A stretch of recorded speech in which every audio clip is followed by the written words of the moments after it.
My dad blamed my baby sister for our mom's death, so I made sure he'd die alone. Charlotte came into this world screaming while mom left it bleeding, and in that hospital room, dad decided a 6-pound infant who couldn't even hold her own head up was somehow the villain in his tragedy. I was 18, working overnight shifts at the factory when the nurse handed me my sister.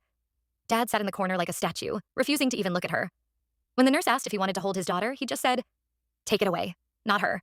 It." We used to be happy, the kind of family that actually loved each other. But that version of dad died with mom in that delivery room.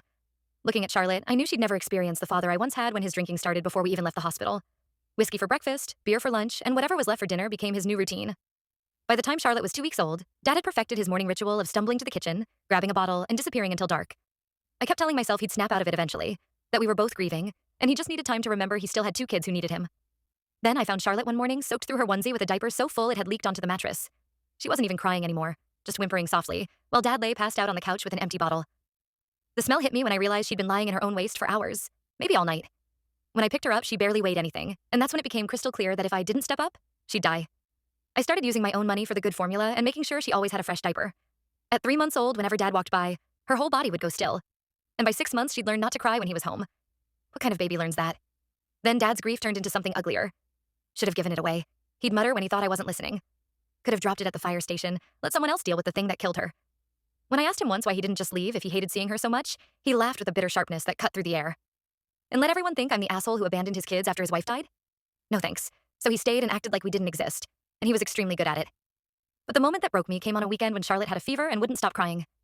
Dad stormed into her room at 2 a.m. and yelled at her to shut up, not with baby talk or gentle shushing, but with loud, raw anger. She looked at him with tears streaming down her face and just froze with that little shoulder hitch, like she was bracing for impact. 3 years old and already flinching. I decided right there I had to step up, because I knew he never would. I'd already been taking care of Charlotte since day one, but after that night it was different. I wasn't just her brother filling in anymore. I became her dad. I gave up my college acceptance letter and took a better position at the factory that made my back ache and hands raw because she needed stability more than I needed a degree. Every bedtime story became a promise. Every scraped knee I bandaged was a chance to show her she was loved. Every nightmare I soothed was proof someone would always be there.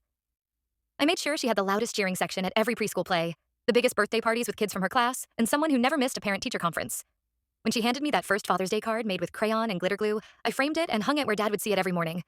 2 more years of this, until the confrontation came at Charlotte's kindergarten graduation, which surprised me since Dad actually wanted to attend.